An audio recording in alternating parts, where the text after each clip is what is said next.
Welcome to Series 2 of the Lost in Language podcast, hosted by me, Jessica Ball. This series is a deep dive into Bohm Dialogue, a practice, process and philosophy that I have been passionately working with for the past 10 years. Driven by his deep interest in human nature, David Bohm brought people together in dialogue to explore aspects of human consciousness at the individual, collective and cosmic level. In this episode, I talk to Lee Nichol, Director of Bohmian Studies at the Pari Institute in Pari, Italy.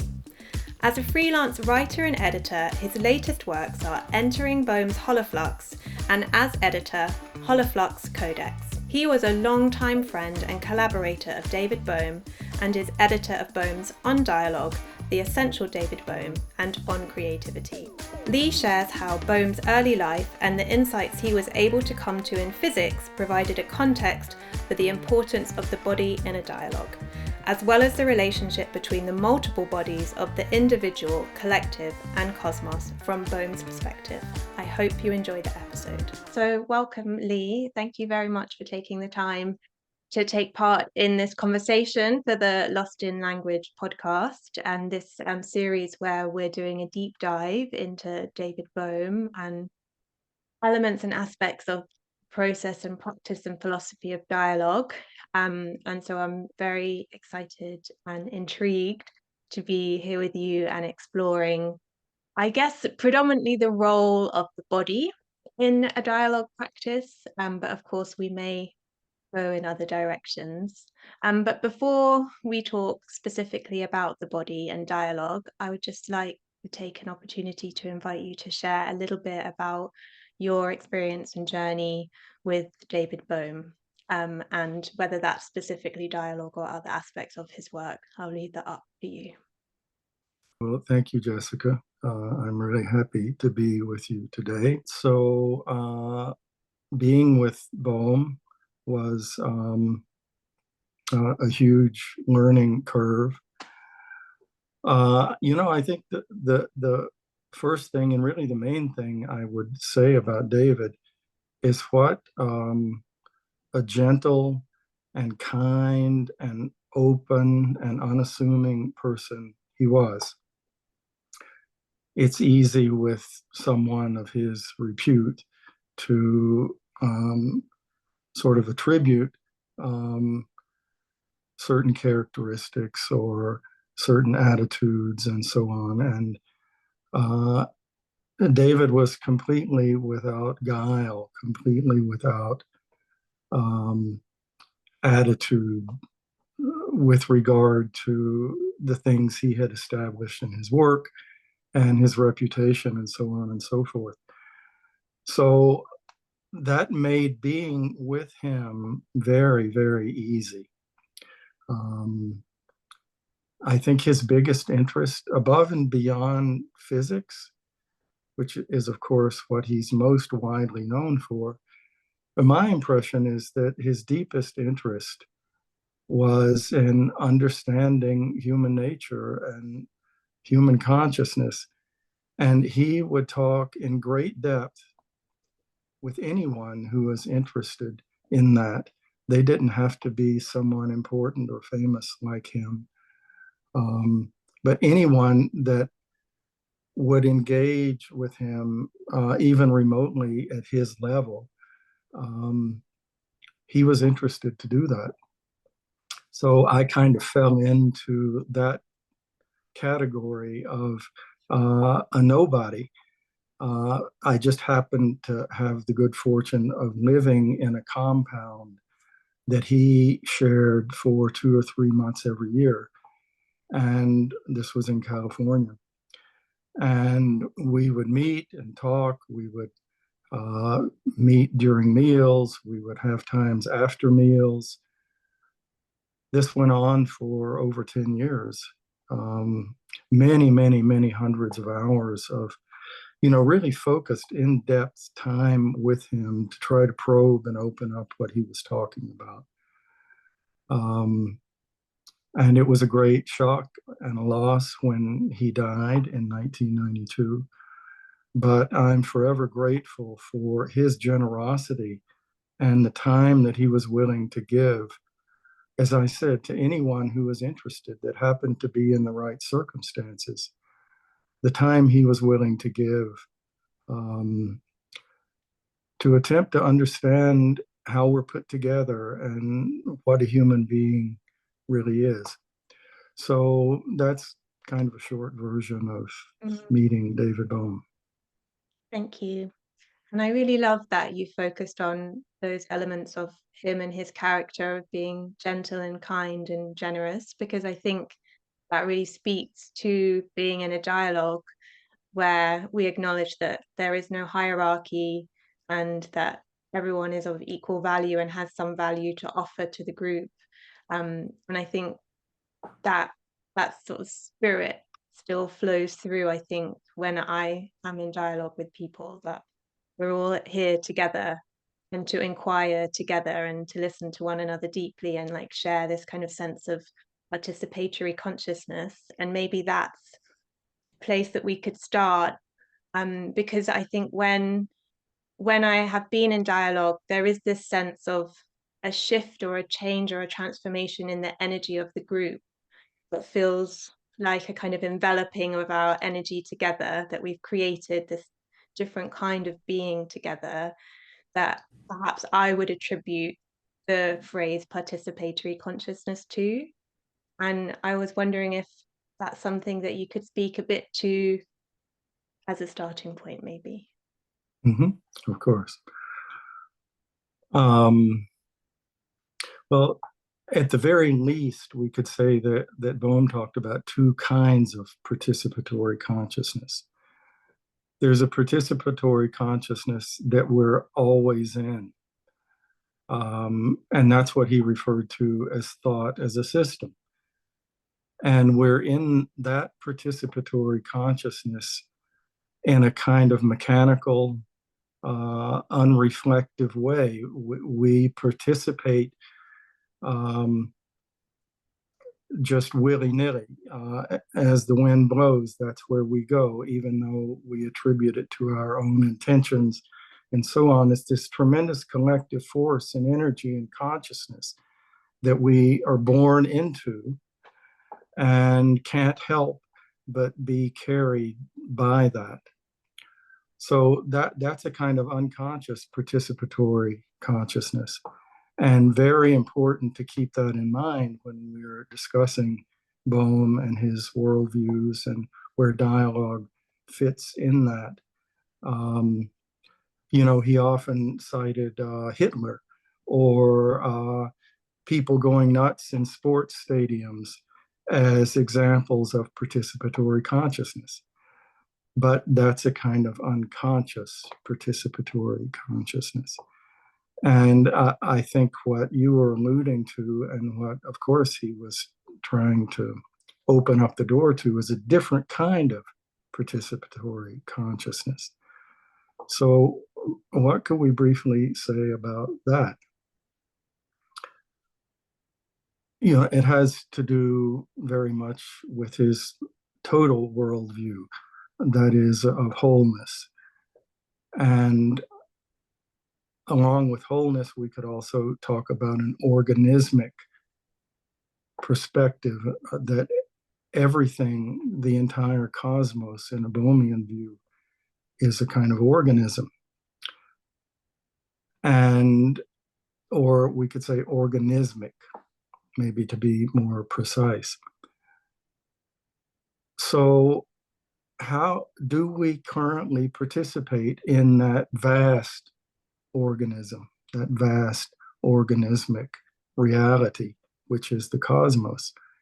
And his view is, other than the kind of participatory consciousness we were just talking about, which is the thought as a system, mechanical participation, that we rarely have a deeper conscious participation in what he again and again referred to as the whole, all of life, the whole of the cosmos, with dialogue being a subset of that view.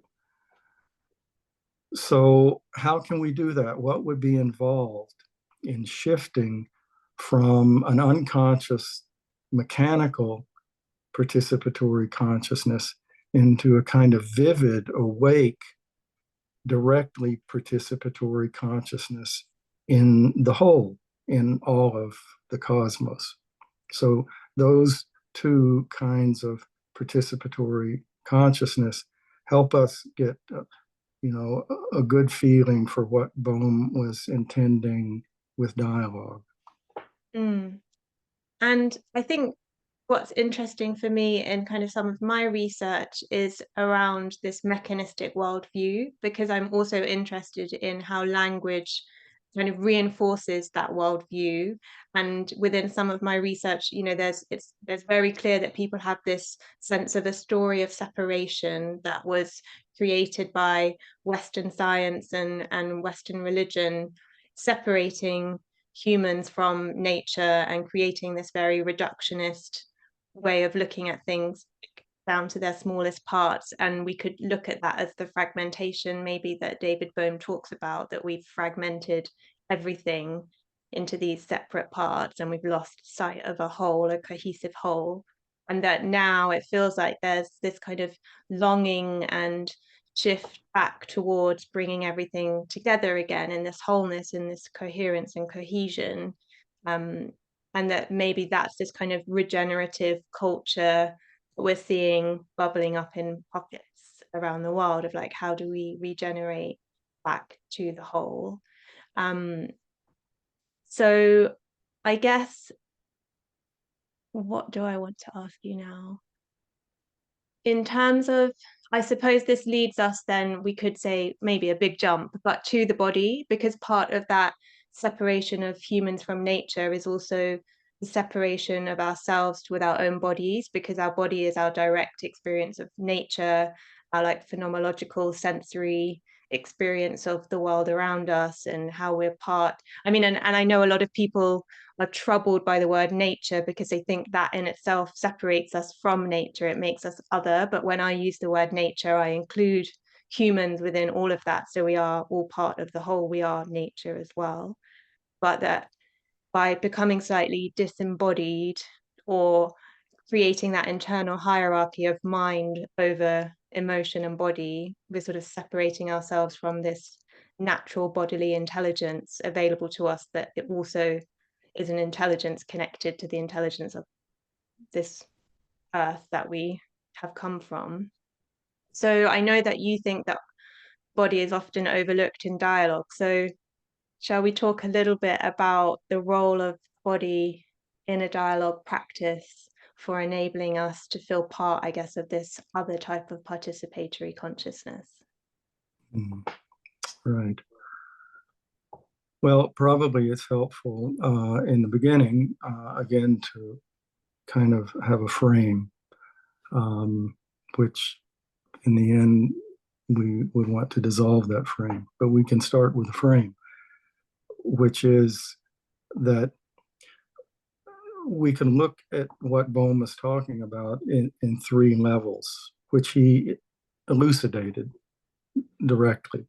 That is the individual, the collective, and the cosmic, right? There are these three aspects of the human being.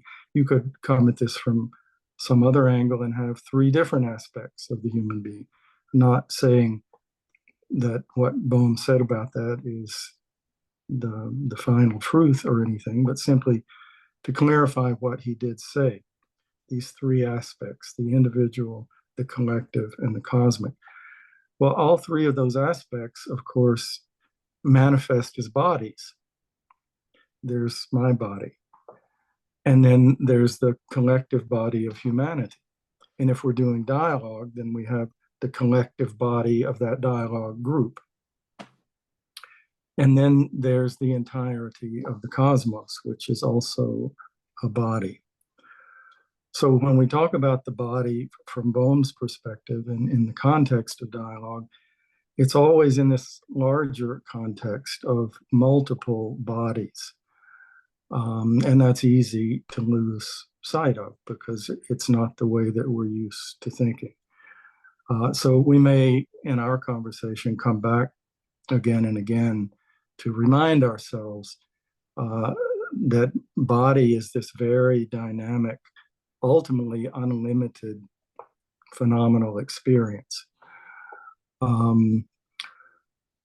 But let's, as I think will align with your podcast, now bring it down to the dialogue aspect of the body. But just one more thing about Bohm and the body. There's a story, which is a true story, that when he was a very young boy, he in rural Pennsylvania, where he grew up, there was a stream, and he was with some other school children crossing the stream, and the other kids got ahead of him, and he was kind of frozen. He was trying to figure out, looking at it, how do I cross this stream? And there were stones in the stream. And he tried to calculate what he would do to jump from one to the next, and then finally get beyond the stream to the other side. And he couldn't figure it out. So finally, he threw caution to the wind. He gave up and he just jumped. And no surprise, he was able to leap on every one of these stones that were in the river without falling in, and he got to the other side because he allowed his intuition and his body to carry him. He had to give up. He knew he couldn't think his way through it. So for him, in his telling of it, this was a huge, huge moment of learning, that this is a way you can be in the world that's different from calculation and sheer rationality. So you can then extrapolate. Everything he did in physics is rooted in the body.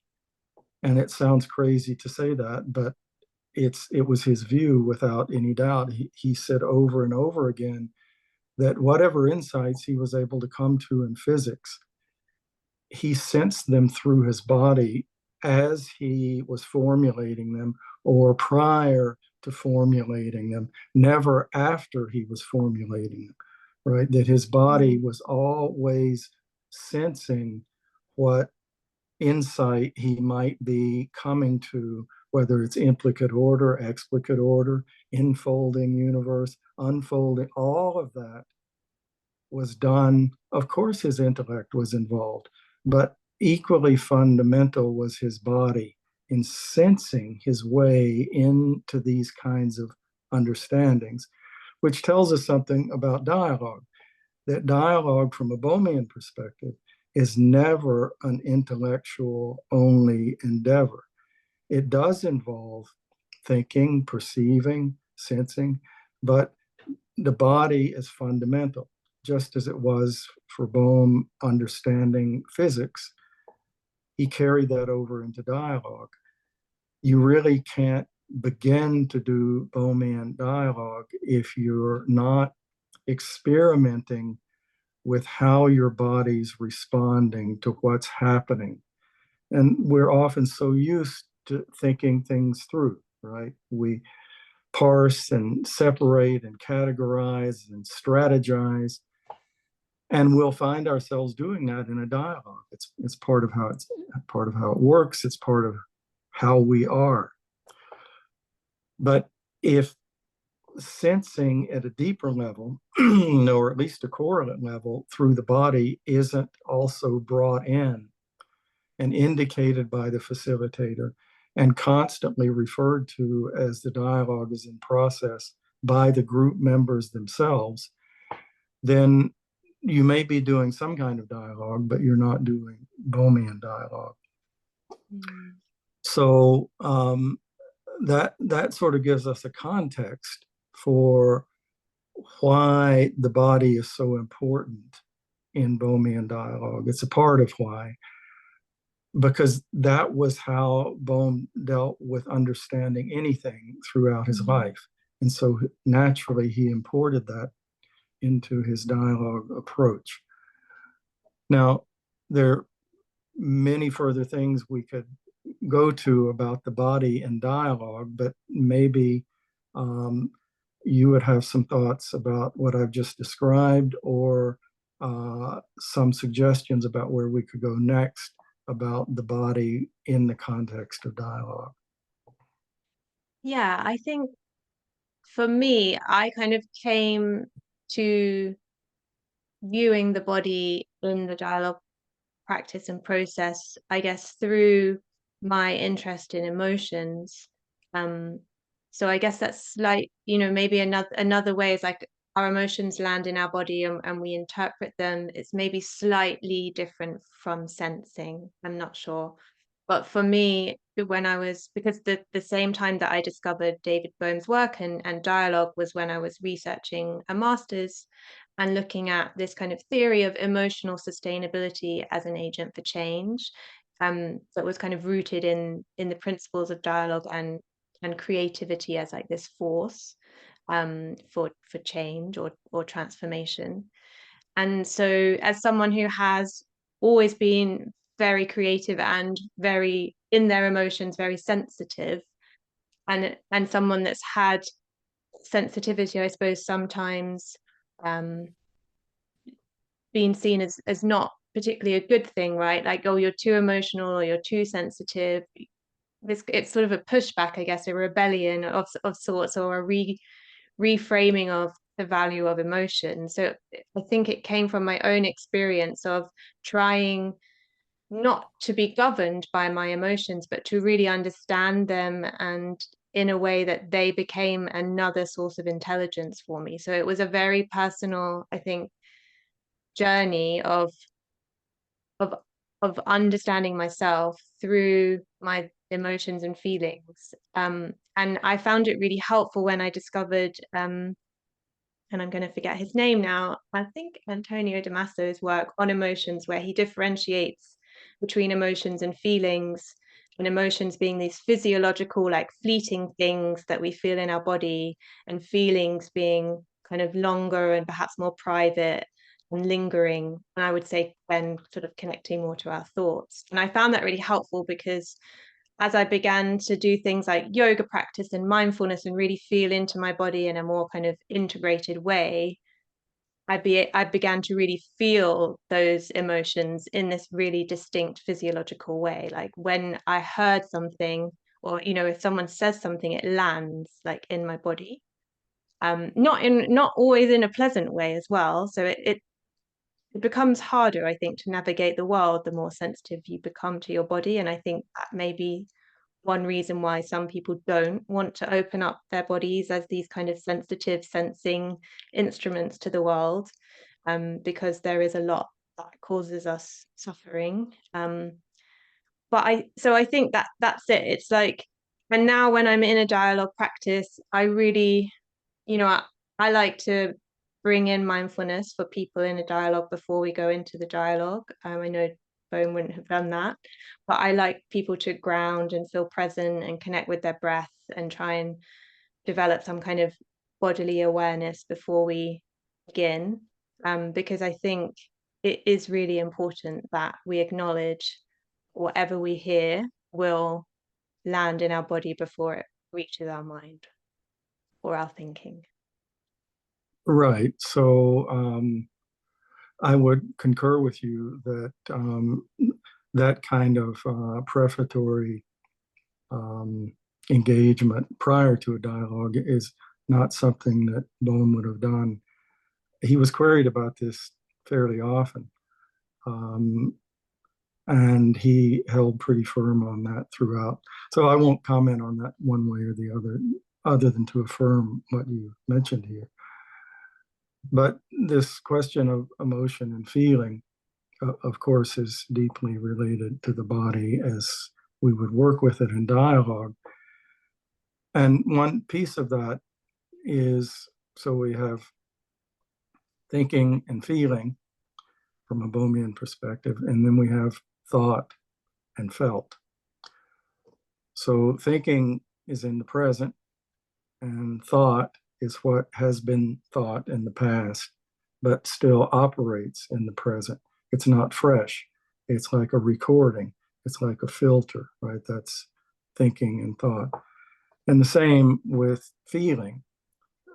From Bohm's perspective, feeling would be alive and sensitive in the moment, whereas felts, again, would be recorded experiences and feelings, pleasurable or painful, that filter and inflect the present. But they're not the same as immediate living feel, right? Immediate thinking, immediate feeling means not mediated. But so what's mediated is thought and felt. The tricky thing is when we have thoughts and when we have felts, we don't think we're having something that's mediated. We don't think we're having something that's old. We don't think we're having something that's mechanical. We think this is just what's real. My felts are real. My thoughts are real. And of course, in one sense, they are real in that they drive us, they animate us, but in a mechanical way, because they're recordings of things that have happened, as opposed to thinking and feeling, which are truly in the moment. So that's another piece that's really bedrock in a Bohmian perspective, that we're on the lookout for recordings, right? For these grooves that have been built into our consciousness that filter everything that we experience, and yet generally we're not aware of that. So part of dialogue is noticing, beginning to notice, this is not something that there's an algorithm for and that you do just at the very beginning and figure it out, and you read a little bit about it and then suddenly you've got it worked out. My experience of this is absolutely a lifelong process. Just to take one example to figure out the difference between a thought and thinking. Well, theoretically, we can understand that very easily and very quickly. But to actually sense the difference and then begin to disentangle them, right? This is another thing that's crucial to dialogue, is that we can disentangle thoughts from thinking, that we can disentangle felts from feeling. But to think that we should do it quickly is a big mistake, because this really has to do with the very basis of how our consciousness is put together, and our self-identity and who we think we are. To begin to disentangle the living present from all these recordings, our self-images, this is a big human challenge. And this is central to dialogue, but unfortunately often overlooked and left out. So if we go into this, take it a step further, again, from a Bohmian perspective, we begin to find out that the distinction between thinking and feeling, or the distinction between felts and thoughts, is a false distinction. Excuse me. So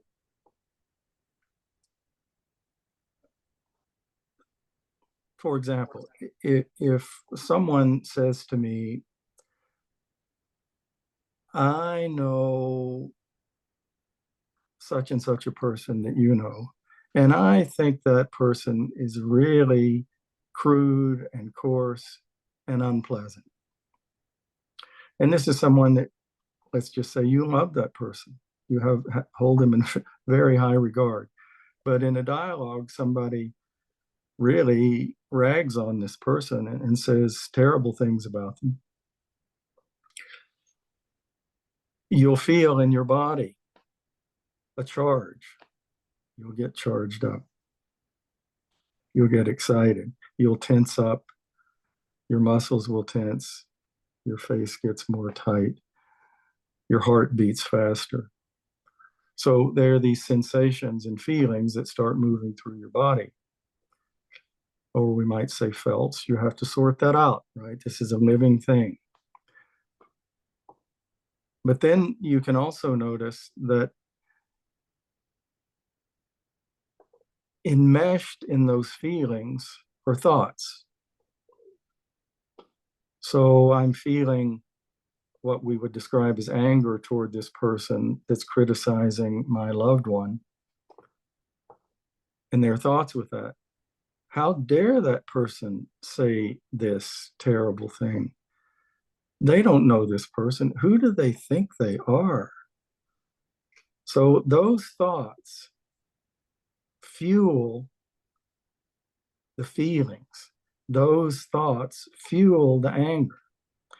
And then when the anger gets charged up even more to another level, those feelings tell us tacitly, I'm right to be thinking what I'm thinking, right? So the feelings or the felts confirm the thoughts, and then the thoughts confirm the felts, and you get this circuit, right? This kind of looping in which anger and the thoughts that go with anger or fear, those you can't separate out because they're one process. You can separate out thought and thinking. That can be disentangled. You can disentangle thinking and thought and feeling and felt. But this looping in which the thought and the felt are fueling one another, you can't really disentangle them because they're not two things that can be disentangled. So how do we find this out? If we're not in the body, we won't find it out. We'll use all the other strategies that we learned to calm myself down, to be more centered. We don't want that in Bohmian dialogue. We have to have this charge emerge if we're going to do what he was talking about. We have to have it emerge. So then a further part of that is that this happens in the whole group. This is when we come to the body of the group, the whole dialogue group, that fear and anger can be like a virus shooting through the whole dialogue group. So you have felts and thoughts spinning and circulating like a virus in the whole group, the body of the whole group. Now this is another order of, we could say, intelligence altogether. For an entire group of people to be sensing that, not just in their individual private body, but to be sensing it in the whole group, and for other people in that group also to be sensing this virus in the whole group. That's an extraordinary level of applied intelligence, of understanding. I'm not sure what word we would put to it.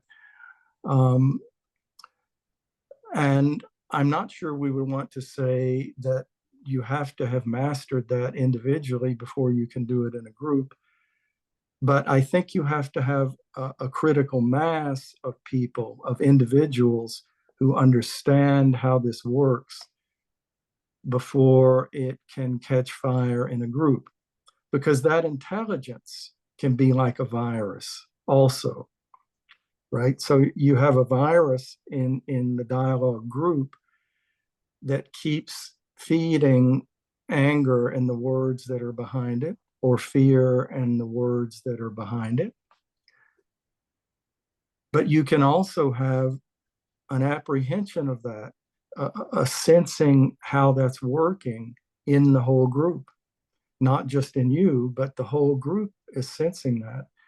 And this is when the dialogue really comes to fruition, that it's gone beyond a group of individuals understanding certain things to where this organism of the dialogue group is in a different kind of intelligence.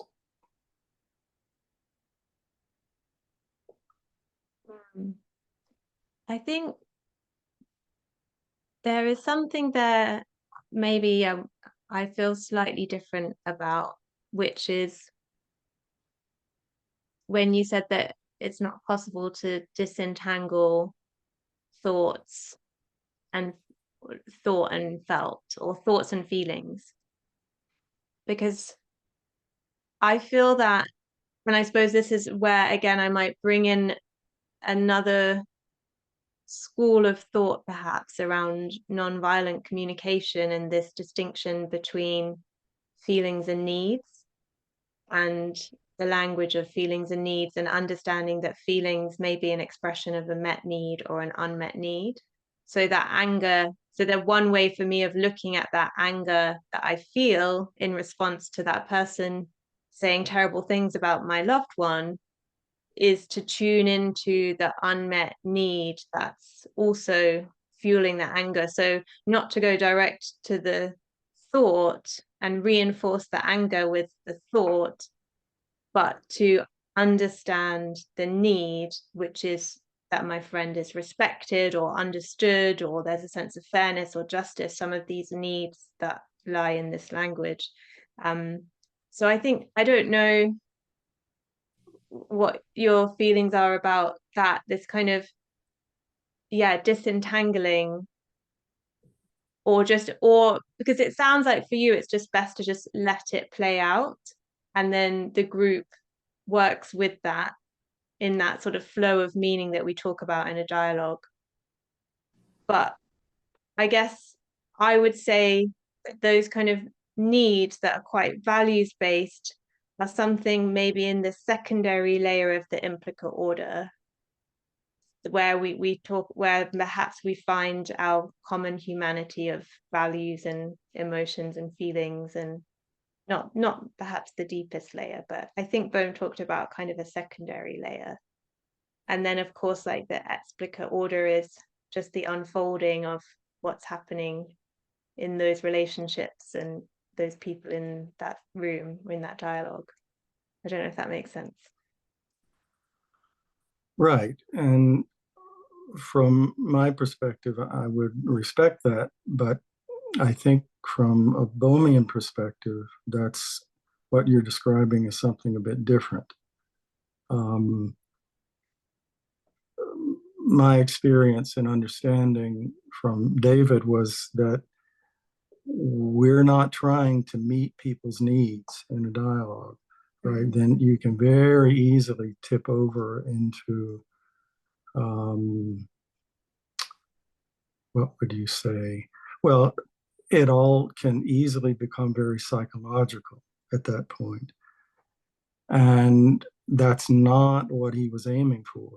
He was aiming for an understanding of the much more generative processes that are at work. And that doesn't exclude people's needs. But the problem is if we attempt to meet people's needs, there's no end to it, because there's no end to our needs. There's no end to my needs. There's no end to your needs. So I think, as you mentioned, we might see that somewhat differently.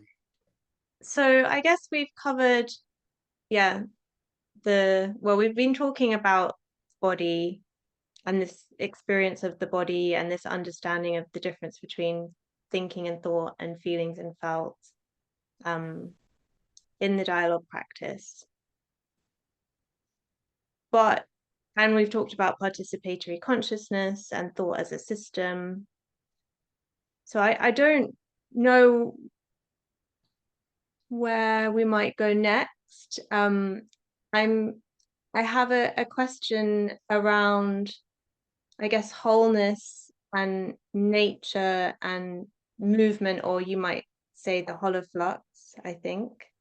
And I guess, so perhaps moving beyond the dialogue to participating in the world, like through this movement, this totality of movement, and how the body goes about that. If that makes, yeah. Well, there's one more piece at the dialogue level, although it's not limited certainly to the dialogue. If I could bring in one more aspect of this, and if we definitely mark what you have just suggested, because it's a very important and beautiful aspect of David's view.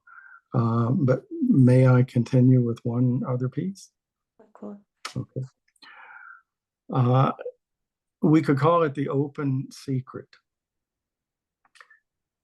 And it has to do with what Bohm talked about, the observer and the observed. So a short way to think about that is if I'm in a dialogue group, or even if I'm just alone, there's this very strong propensity to separate myself into the observer and the observed. So I have fear. Let's say I'm frightened about something. I'm in a dialogue and somebody says something that frightens me. And all my training is, well, at one very coarse level, if I don't have any sense of perspective and I'm frightened, I just act out. And I mean, we see a perfect example of this in someone running for the presidency of the United States right now. There's a complete absence of any kind of self-awareness, just act, an almost animalistic acting out. But for most people, there is an initial sense of, oh, I'm frightened. And somehow I need to operate on that fear. Now, different people will have different intentions about how to operate on that fear. Can I dissipate the fear? Can I suppress the fear? Can I understand the fear? We could go on many variations of that. But this is where Bohm's perspective to me is utterly fascinating, that what's happening with me over here than looking at the fear over there. There's a split in consciousness. And that's one aspect of what he meant by the observer and the observed. So the observer in this case is the me, the self, the ego, and the observed is some aspect of me. Let's say, again, the fear. Now, there's a trick involved there. And again, this is really bedrock Bohmian perspective. There's a trick of perception involved there, in that there really isn't an independent entity here looking at fear as another entity over there that I can operate on. The observer is permeated with fear. The observer is permeated with what he or she is ostensibly looking at over there. But typically we don't acknowledge that. Typically I'm separate, right? And I'm going to do something with the fear, or if it's pleasure, I'm going to increase my pleasure. How can I? And again, I'm over here. But all of these qualities are in the observer. There's not a separate observer.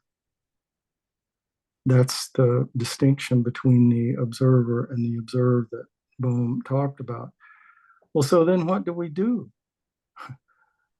At first blush, it makes everything seem hopeless. So in his perspective with the body in dialogue, of course, as you know well, you start with suspending your assumptions. You do this very thing I was just describing. You stand back. The observer pulls back from an assumption or a feeling or a felt or whatever it may be. Me, the observer, I pull back and I dangle that assumption. I suspend it. But that doesn't get us very far because of this problem of the observer and the observed. That it's a bit of a false move, albeit a necessary one, to suspend. I have to get a little perspective of what's happening. But then I have to call that assumption back into the body.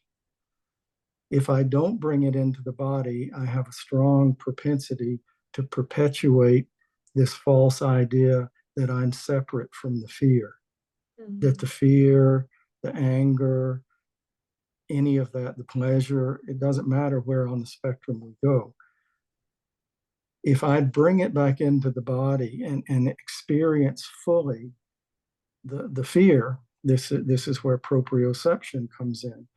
I have the prospect, not the guarantee, but I have the prospect of resolving this entire observer-observed dichotomy, which is one of the most fundamental fragmentations that Bohm talked about, that the human being can't have wholeness as long as this reflex between the observer and the observed is in play. But if the body is brought into that picture and the sensing is of the whole body of the fear, the anger, or whatever, then there's the opportunity for some kind of shift and a different kind of intelligence, because the one that is the me has gotten a sense that I can't solve this in the way that I thought I could. I can paper it over, but I can't fundamentally deal with this as I am. It takes something different. Something new has to be brought into this system. And that's why the body is so important. So one more thing, sorry to hammer on the body, but since I knew this was going to be about the body, I have a couple of things to, last couple of things to bring up. Anyone listening to your podcast, this podcast, that's interested in these things about the body and dialogue, I want to very highly recommend a book, which is not a Bohm book. It's a book by Eckhart Tolle called A New Earth. In that book, and Eckhart Tolle comes in for all kinds of ragging. People criticize him, which is a terrible mistake. Terrible mistake. He understands, in my view, a great deal more than people are willing to give him credit for. And his special genius is around what he calls the pain body. If you want to understand David Bohm and the body, read Eckhart Tolle on the pain body.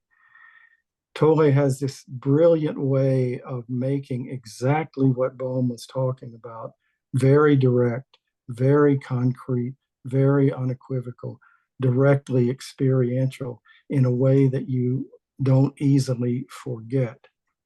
So I would very much encourage people. It's like binocular vision, right? It's easy to over-intellectualize David Bohm and his work. But if you go to this particular aspect of Eckhart Tolle, you'll find gold there. Really, really very valuable. So that was the extra bit. Thank Sorry, you. Jessica. Yeah, I would definitely add that to my reading list. I mean, just going back to what you were saying about holding out our assumptions or our feelings and then bringing them back into the body, it's making me think about his what he talks about assimilation, and that we need to assimilate all our experiences like fully, and I imagine in the body. And that's something that I've been playing around with in this idea that I call worm time, where we can like metabolize our experiences and compost our thoughts and feelings and turn over new ideas. And it's something that, I've kind of created this metaphor for myself to be able to separate from this mechanistic productivity narrative and allow myself this time to, yeah, I think integrate and assimilate my experiences in a way that that makes sense to me, I guess, like that, I suppose in a way like that I'm trying to achieve some kind of coherence within myself, which we talked about earlier really takes time, that there's no quick fix, it's a lifelong journey and commitment to being able to, I guess, have a coherent sense of yourself in a whole way in the world. Um, so, but I imagine that some people, that they hesitate to do that because, and now I'm really curious to read this book because, yeah, it can feel very challenging to bring those parts of ourselves back in, when they're, yeah, when it might be something that we want to let go of, or it might be something that we feel in a very painful way. But I suppose maybe that leads us into this kind of hollow flux movement space, maybe, that like nothing is permanent. There are no like permanent emotional states, like everything is flowing and dynamic. So by bringing it back in and assimilating it, it doesn't mean necessarily that it stays in that same state. um and that's kind of how I like to view like emotions, is that if we allow ourselves to feel them, then they kind of transform and change in a way that they don't if we just hold them out constantly. Um, so I suppose, yeah, we talk about the flow of meaning in a dialogue practice, but there is this other kind of, I guess, flow that involves the body, this kind of rheosoma that you talk about, or holoflux. So can you say a little bit about what Bohm meant by these terms? Right. Well, a holoflux is a Bohmian term. It means the same thing, more or less, in his perspective as his term holo movement. So holo movement or holoflux is a very big thing because he intended it to indicate all that is. So if we even vaguely visualize the entirety of the cosmos and its movement, that would be like the tip of the holoflux, right? The holoflux, it would also include everything that's arising out of, like four-dimensional space and, much more complex kinds of things. All that we can imagine and everything that's coming out of and everything that's coming out of. This is the kind of the holo movement territory. And he distinguished a little bit about holoflux, in that he felt that the term holo movement was a little bit misleading because you could think it meant moving from one place to another, like we mean moving from a chair to the street. But what he intended in holo movement was not that kind of movement. And that's why he then came to this term holoflux, which doesn't have quite the same sense. It could be movement within itself rather than movement from one point to the other. So it's a richer sense of movement. It includes multiple dimensions and types of movement that we normally don't think of as movement. So I've always had a preference for holoflux. They're both his terms, but it's also just a simpler and I think a slightly more provocative, in a good sense, term, holoflux. Rheosoma is not a term that Bohm created. It's a term that I created, sort of following his lead of using, the etymology of words.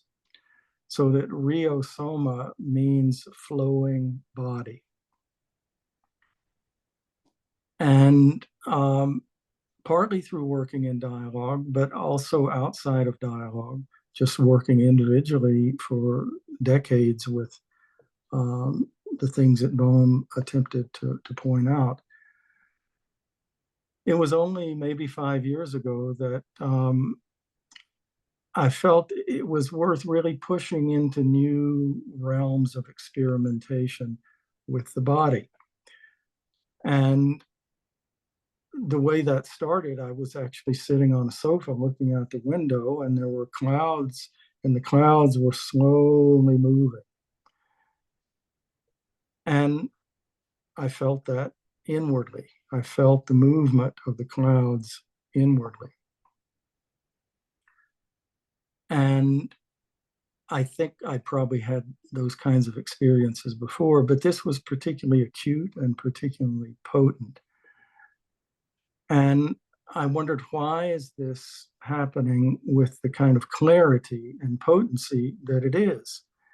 And it was immediately clear it was because the inner body, let's say, was somehow naturally very awake. We have this thing called interoception, which simply means, it's a scientific term, and it just means being aware of the inside of your body.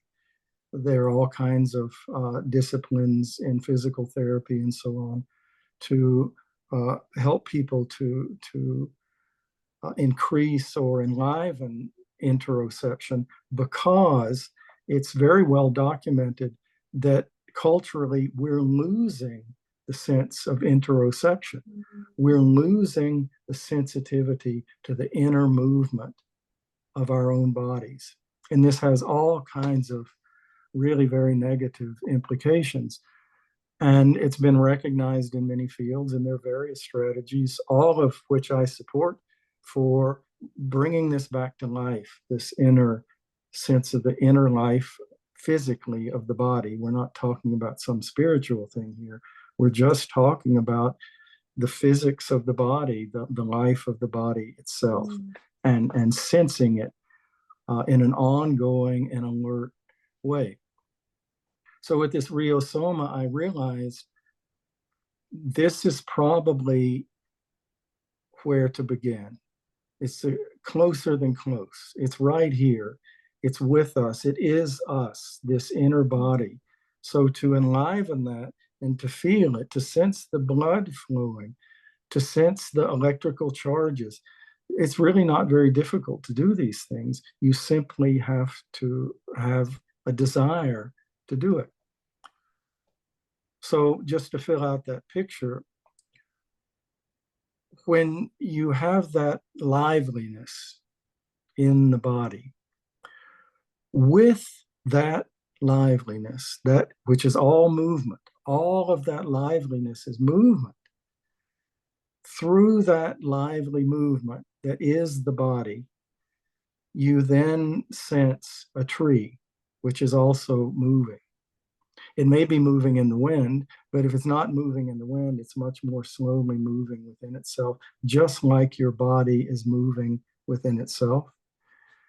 So with your lively body moving, you sense the movement of a tree, or you sense the movement of a cloud, or even more beautiful, you sense the very slow movement of a mountain. Because we know they're constantly moving, enfolding, unfolding. So that's how this whole thing of rheosoma began, as a way to begin to penetrate into holoflux. So holoflux is such a vast thing. People think, oh my goodness, that's a nice theory, and so on and so forth. But my view of it is that we are already holoflux. From Bohm's view, there's nothing that can be outside of holoflux. There's only inside, there's only the movement. There's nothing that can be positioned outside of holoflux. And yet we feel that we're separated from everything. That's the structure that we've inherited. So this experiment of Ryosoma, rooted in the lively movement of one's own body, the whole intention of that is to enable us to actually manifest as holoflux, to actually come to understand how we are already that, and to be that fully, to be that. Now, again, this is a lifelong process, and there is no algorithm for it. You can't make a nice little method and say, oh, let's do A, B, C, and D, and then we'll be in holoflux. It just doesn't work that easily. It's a lifelong, joyful, terrifying process to really begin to sense what one's body, consciousness, organism is, and how that relates to all the larger body, consciousness, organism of the cosmos. So that's a little snapshot of holoflux and Ryosoma. And could we also use kind of other quantum terminology around the interconnectedness and interdependency and interrelatedness of all things, this kind of cohesive whole, or like an indigenous perspective of being in reciprocal right relation with, you know, the more than human world? Are those other ways to kind of frame this experience of the Ryosoma and the holoflux? Well, I'm very skeptical of using the word quantum around any of this. It's become rather hackneyed, and Bohm certainly never used it in relation to the kinds of things that we're talking about. Even though he was a quantum physicist, he steered away from that kind of terminology. But certainly the indigenous perspectives, which are all about flux and movement and flow. As I think you know, in the late 1980s, a Blackfoot elder by the name of Leroy Little Bear had been given the book Wholeness in the Implicate Order. And immediately he thought, this guy, this physicist, is describing from his perspective what we Blackfoot people have already as our worldview. And it's all about flow and flux and reciprocity.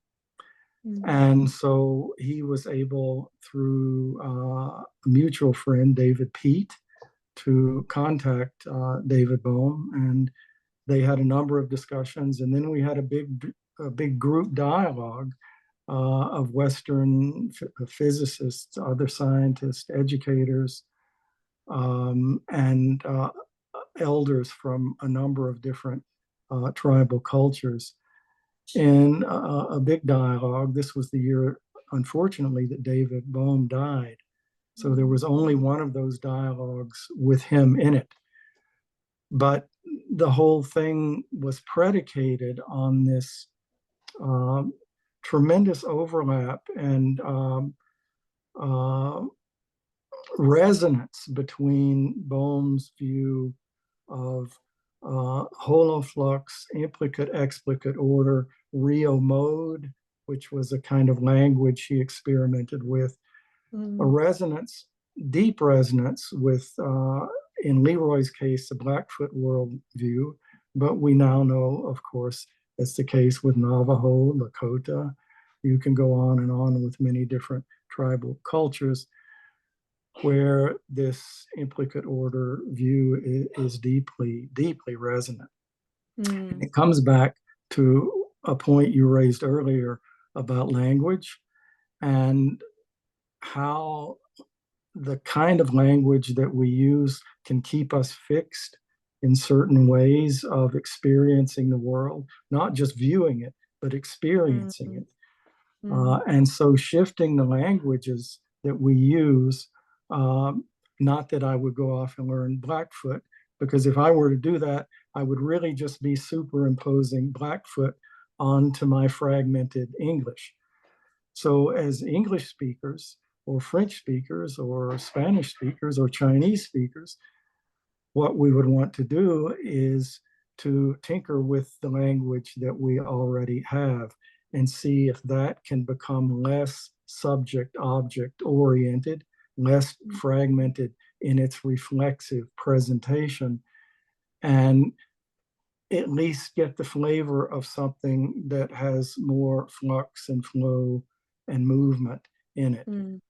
Very much what I think you were alluding to earlier in the podcast. Yeah, because that is really, I guess, the crux of my research, is looking at this unfolding of what I would describe as regenerative language in these different disciplines. And for me, yeah, I think it's interesting that you said about imposing like the indigenous language or indigenous like way of looking or being in the world on your own language and thought system, because I feel the same way, that as much as we can draw inspiration from indigenous cultures and ways of being in the world, it wouldn't land in the body, because that language has arisen through a deep relationship with land and place and culture and people that we can't just pick and replicate or impose. Like, it doesn't work that way. So we have to create those shifts in our own language and our own meaning and our own being, like through our own bodies and through our own relationship to our own places and cultures. Like, it's got to be so much deeper.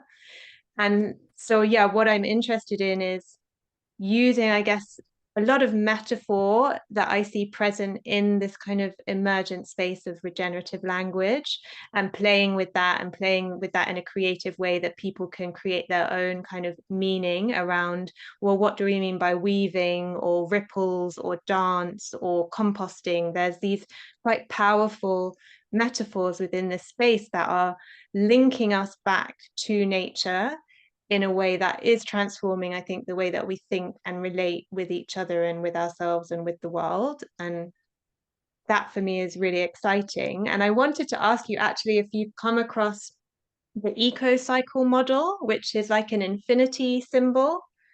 And it really makes me think about Bohm's sort of implicate order, because, and of course there's no starting place because it's infinite, but imagine we start with gestation and then we go through to birth. But at this point between gestation and birth, we have what is described as like a scarcity trap, where we're not investing enough.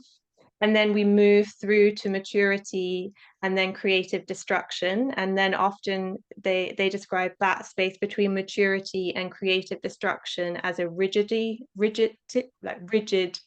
trap, which I think reflects what we were talking about, where people get fixed in these rigid states of thinking and meaning because they don't want to let go, and they don't want to allow for that creative destruction that enables the new gestation period. So this constant cycle that we see in nature, that we see like through the seasons of spring, like winter would be when we're gestating, and spring is birth, and summer is maturity, and autumn would be creative destruction when the trees start shedding their leaves and giving back to the earth. So that's something that I think if we can attune back to the movement and rhythm of nature and kind of allow ourselves to feel that, we would be able to move more freely through these cycles that allow for things to be let go and new things to come in, and not keep us stuck and rigid and fixed in these positions that are causing all these crises that we have. Right. Well, in my experience, for what it's worth, there's no doubt that being in nature and then carrying from that images, metaphors that we can apprehend and perceive in those experiences in nature is deeply helpful in this entire process. Just like with interoception, we know there's a tremendous paucity of exposure to nature on the part of young children all throughout the developed world. It has terrible terrible implications. And no less so for us as adults. Having that immersion in nature is profoundly important and valuable, in particular, to try to understand the kinds of things that we've been talking about. At the same time, we do live in human culture, and we need to try to find ways to carry what we learn from nature into the world of human culture. And of course, many people do that. Poets, artists, musicians, everyday people. There's an entire spectrum, an entire tapestry of people that devote their lives, either knowingly or even unknowingly, to the wholeness of culture and nature. So yes, the nature is a huge part of it, but at the same time, culture is also a development out of that, a kind of expression of that. So to try to sense the wholeness of all of that, I think, is really important. It's making me think about what Lewis Mumford talked about in his book, The Myth and of the Machine. Is it The Myth and the Machine? Can't remember the title exactly. But he talks about how because the sort of human artifacts that survive the most are weapons and tools, we've over-identified our role as humans with war and production, and therefore overlooked or dismissed the role of dance and ritual and song and creativity that we've had throughout our history. And because the artifacts don't remain in the same way. And that really deeply resonated with me, because I think we are meaning making beings. And how is it that we make meaning? And creativity is this way to have personal expression and meaning that's shared or individual, and allows us not only to sort of maybe be that bridge between the more than human world and the human world, to express that beauty and harmony and relationship there, but also to expand the sense of creativity to the creative mind that Bohm talks about. So this kind of opposite of the mechanistic, repetitious mind, but this creative mind that allows for original insight and kind of imagination. And that's, I guess, what we're sort of hoping to sort of be in that state of a creative mind when we're together in dialogue. And I don't know if there's anything you'd like to share about his kind of work around creativity in that respect. Well, it was, of course, very important to him, the question of creativity and imagination in particular, which throughout his life and his work, he didn't talk about it a great deal, but if you track down what he did have to say about it, and especially the last few years of his life, the question of imagination was central for Bohm. So just a couple of things about that. He was very engaged and moved by the work of his friend Owen Barfield. Many people have never heard of Owen Barfield, but Bohm and Barfield were very close in some very important and interesting ways. And imagination was also fundamental to Barfield. And if you take the Bohm-Barfield mingling, so to speak, which is something I've worked with to see where they correlate with one another, see where they complement one another, and see where they resonate with one another, which they did themselves when they were both alive. For me, carrying that on just in my own personal experimentation has been very important. And one of the really amazing things that comes from that for me is the implication when you look at this question of imagination is that it's really pointing to the forces and patterns of creation itself, the whole of creation, the genesis of creation, the forces and patterns that accrue from that flowing through and out of the human being.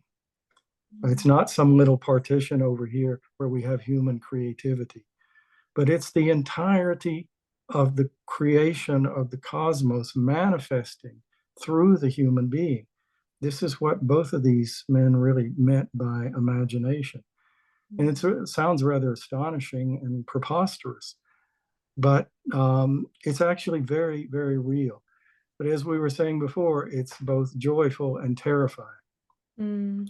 Because to be deeply creative will invariably deeply challenge your identity, because your identity is always trying to fix itself. And there's a place for that. But this profound creativity of the cosmos flowing through the human being will always upend your identity. And if it doesn't, then it's a much more limited kind of creativity than what they were talking about. So, yes, very, very crucial piece to bring in and really kind of complete this picture. And it's an incredibly optimistic view. You know, Bohm was really very pessimistic about many, many, many things.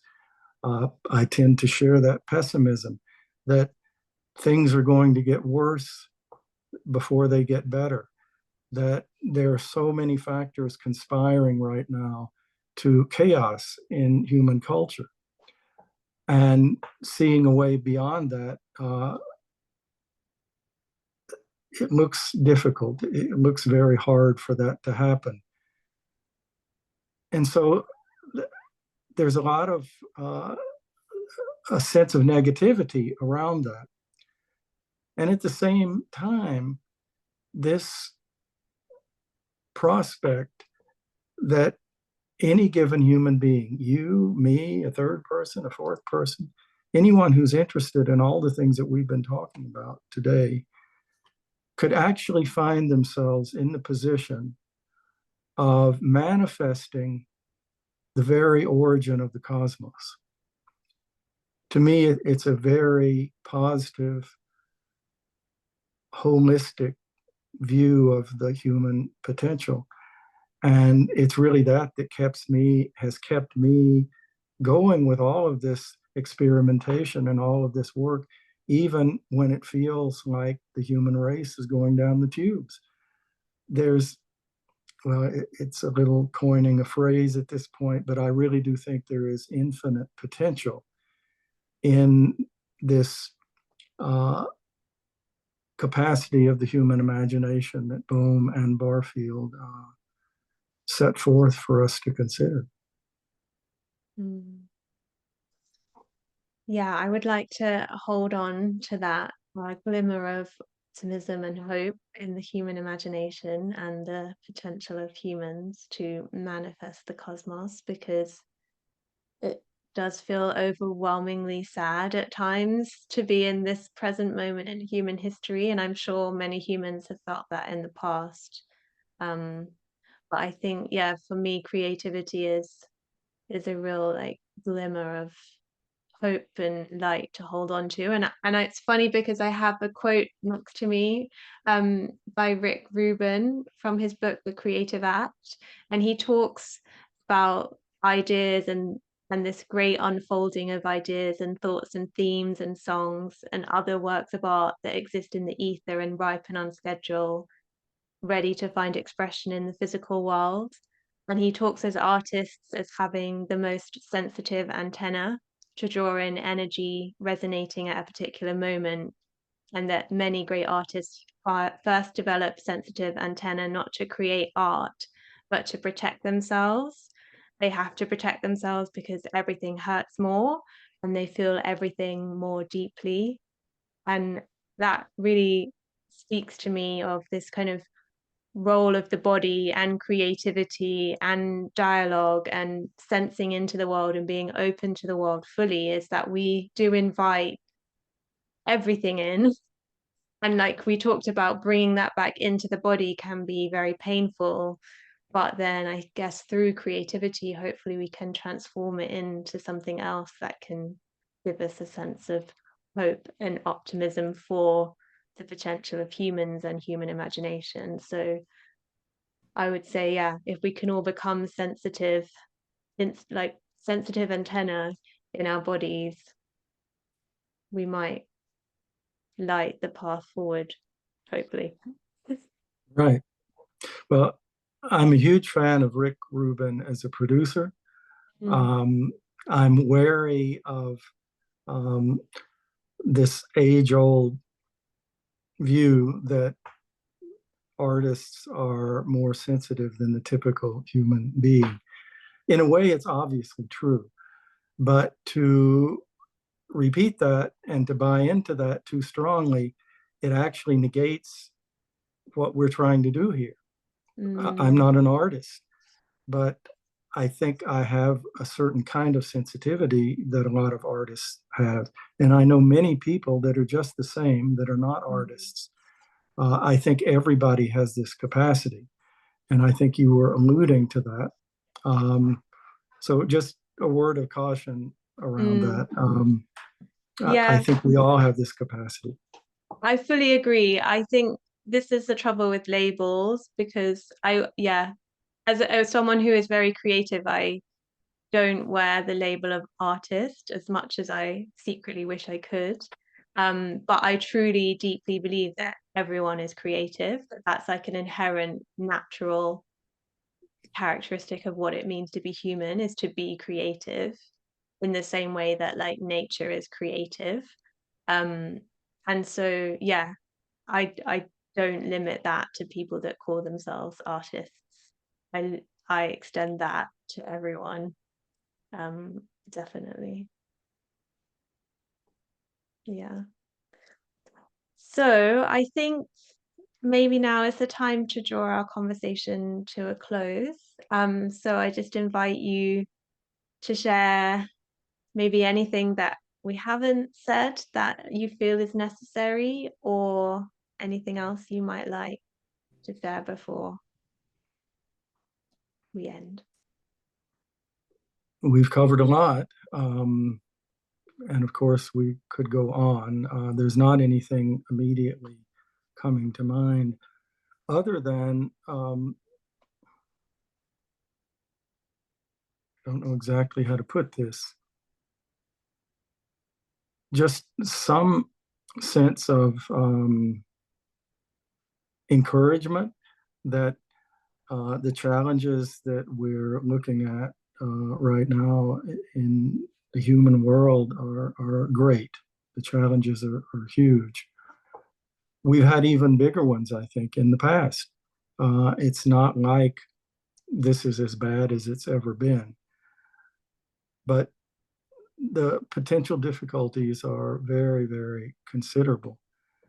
And yet, I think we can look around and see these sproutings of creativity and imaginative endeavor and experimentation of what the human being is and can be, where we see those sproutings all over the place. So what Bohm was doing is another one of those sproutings. And my own experience is that if you keep gently engaging these kinds of experiments, this kind of work, it's a little bit like an iceberg. It always looks like there's the same amount sticking above the surface. And at the same time, it's melting. And what's really beneath is getting smaller and smaller and smaller, even though it looks the same at the surface. And in a dialogue group, you can see this kind of phenomenon, that it can become very difficult and ugly in a dialogue group. But if you stick with it you begin to feel something that's been underneath, that's part of the ugliness. It's slowly beginning to lighten. Even if you don't see it particularly at the surface, you can sense a shift, you can sense a change. And I sense that in dialogue groups, and I sense that in the world generally, notwithstanding all of the challenges that we're faced with. Now, is that sensing correct? I don't know, but it is what I sense. And that's what leads me to a positive view, and encouraging people to stick with whatever works, to try to understand how all this fragmentation is operating. And even when it doesn't seem to be making a difference, to feel if you find something in yourself that senses it actually does make a difference, even if you don't see the immediate result, that you at least stay open to that and keep alert for that possibility. Thank you. I feel like I want to end with actually a quote from the Holoflux book that you wrote, the introduction for, and obviously are running that group because Hester kindly sent me a copy. And it's, by opening ourselves to such more than human meaning, felt Bohm, we might renew our capacities for relationship, for wholeness, and actively enter a participatory world. And I just really loved that quote, because for me, this opening up, this like receptivity that we can encourage within ourselves, and I guess like what you were saying, encourage people to become attuned to their own bodies and their own sensing of their bodies. And then what does that mean for how it might change our relationships and our participation in the world? To kind of come full circle back to those two types of participatory consciousness, and hoping for that more generative whole type that you talked about. So yeah, I think that's where I'd like to end. Okay, good. Great. Well, thank you so much for your time and all your wisdom and insights and knowledge today. It was really interesting and thought-provoking, and I hope everyone listening felt the same way. Well, thank you, Jessica. I enjoyed it thoroughly. Thank you. You've been listening to the Lost in Language podcast. If you would like further information on the guests and topics explored in this series, please visit creatingmeaning.club. Thanks for listening with us in our search to get to the meaning beyond the words.